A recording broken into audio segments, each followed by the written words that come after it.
ગુજરાતમાં 2 ડિસેમ્બરના દિવસે પોલીસ કોન્સ્ટેબલની પરીક્ષા યોજાઈ હતી। આ પરીક્ષા છેલ્લી ઘડીએ રદ થતા 7 લાખ વિદ્યાર્થી રખડી પડ્યા હતા।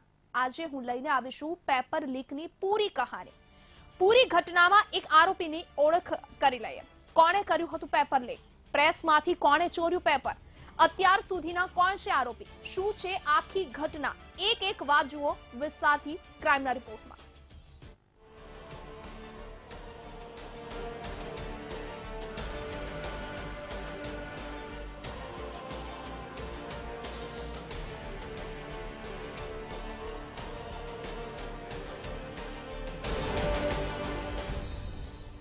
पेपर लीक मामलो,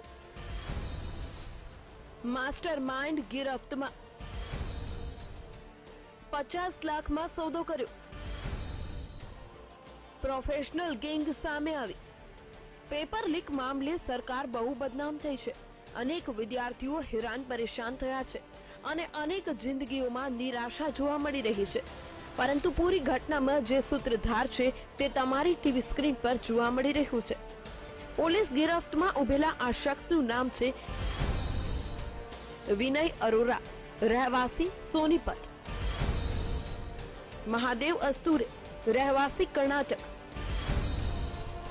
વિનોદ રાઠોડ, રહેવાસી કર્ણાટક। આ ત્રણેય મુખ્ય કિરદાર છે। પોલીસ ગિરફ્તમાં બહાર આવ્યું છે કે આ ત્રણેય આરોપીઓએ પોતાના સાગરીત વિનોદ છીંકરા સાથે મળી ગુજરાતનું એલઆરડી પેપર લીક કર્યું। આ ત્રણેય લોકોના પાપે 7 લાખ ઉમેદવાર પરેશાન થયા છે। હરિયાણાનું પેપર લીક કરવા ગયા હતા, ગુજરાતનું એલઆરડી પેપર આવી ગયું। આ લોકો આમ તો હરિયાણાનું પેપર લીક કરવા ગયા હતા, પરંતુ તેમના હાથે ગુજરાત એલઆરડી પેપર આવી ગયું। આરોપી વિનોદ છીંકરાએ 2017માં પણ પ્રિન્ટિંગ પ્રેસના પેપરવાળા ટ્રકને આંતરવાનો પ્રયાસ કર્યો હતો। આરોપીઓને માહિતી મળી હતી કે કર્ણાટકના મલિપાલ પ્રિન્ટિંગ પ્રેસમાં આ પેપર છપાવવાનું છે, માટે કર્ણાટક પહોંચ્યા હતા। પૂરી કહાની જાણીશું, પરંતુ તે પહેલા વિનોદ છીંકરા કોણ છે તે જાણીએ। વિનોદ છીંકરા કોણ છે?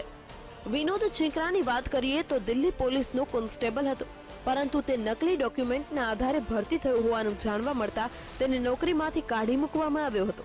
ત્યારથી આ વિનોદ પેપર લીક કરતી ગેંગ સાથે જોડાઈ ગયો છે। વિનોદ છીંકરાની ગેંગ ભૂતકાળમાં રેલવે પોલીસ, રેલવે ડિપાર્ટમેન્ટ અને એસએસસીની ભરતીમાં કાળા હાથ કરી ચૂકી છે। પેપર લીક કેવી રીતે થયું? સૌથી પહેલા પેપર કોને મળ્યું? સમગ્ર ઘટનાની વાત કરીએ તો આ ગેંગ હરિયાણા પોલીસનું પેપર લીક કરવા નવેમ્બર 2018માં કર્ણાટક પહોંચી હતી અને 1 મહિના માટે મનિપાલ પ્રિન્ટિંગ પ્રેસની બહાર આરએસપી લોજમાં રોકાઈ હતી। આ લોકોએ શરૂઆતમાં રેકી કરી હતી, બહુ ધીરજથી કામ લેતા હતા। પૂરી ઘટનામાં સત્યવાન મલિક અને રોહિત મલિક નામના 2 શખ્સો પણ સામેલ હતા। આ લોકોએ અન્ય સભ્ય મહાદેવ અને વિનોદ રાઠોડની મદદ લીધી।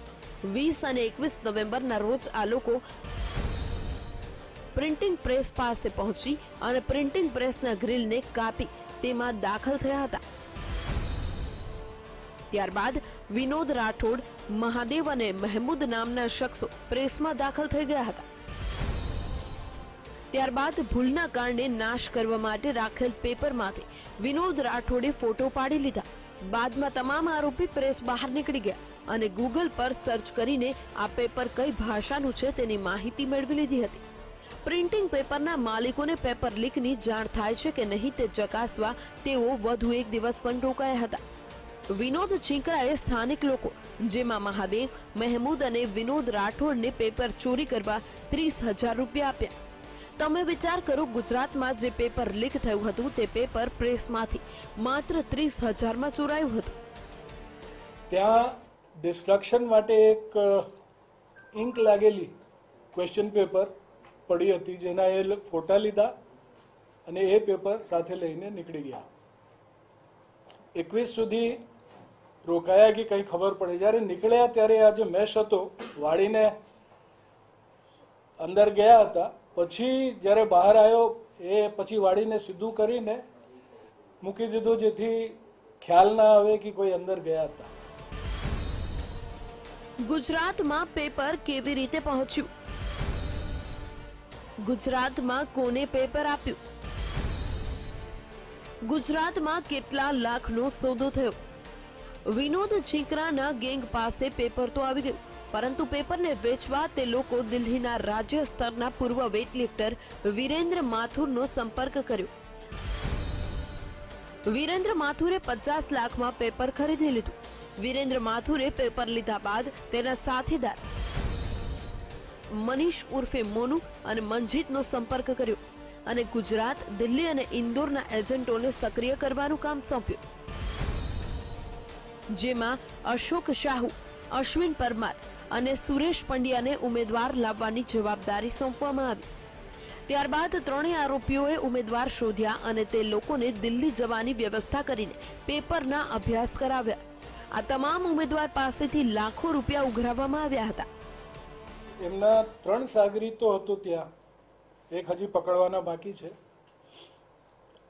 ત્રણેયના 30-30 હજાર આપી અને 50 લાખમાં દિલ્હી આવીને વિરેન્દ્ર માથુર, રહેવાસી કરાલા, એમને આ પેપર આપ્યું.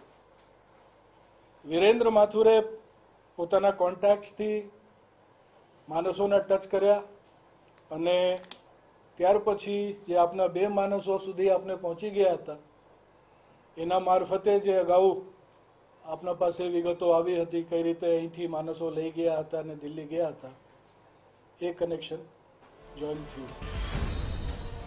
કોની ધરપકડ થઈ? કોણ હજુ ફરાર છે? નોંધનીય છે કે વિરેન્દ્ર માથુર 2017માં Delhi subordinate services selection board એટલે કે DSSSB ના પેપર લીકમાં ધરપકડ થઈ ચૂકી છે. નોંધનીય છે કે અત્યારે આ કેસમાં 17 લોકો પોલીસ ગિરફ્તમાં આવી ગયા છે. પરંતુ વિનોદ છીંકરા, વિરેન્દ્ર માથુર, મનીષ, મંજીત સહિત 8 થી વધુ લોકો હાલ વોન્ટેડ છે, જેમને પકડવા માટે ક્રાઇમ અને ATSની ટીમ કાર્યવાહી કરી રહી છે.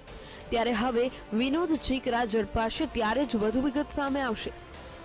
ક્રિમિનલ માટે કેમેરામેન સિદ્ધાર્થ આચાર્ય સાથે અનિતા પટણી, VTV ન્યૂઝ, અમદાવાદ.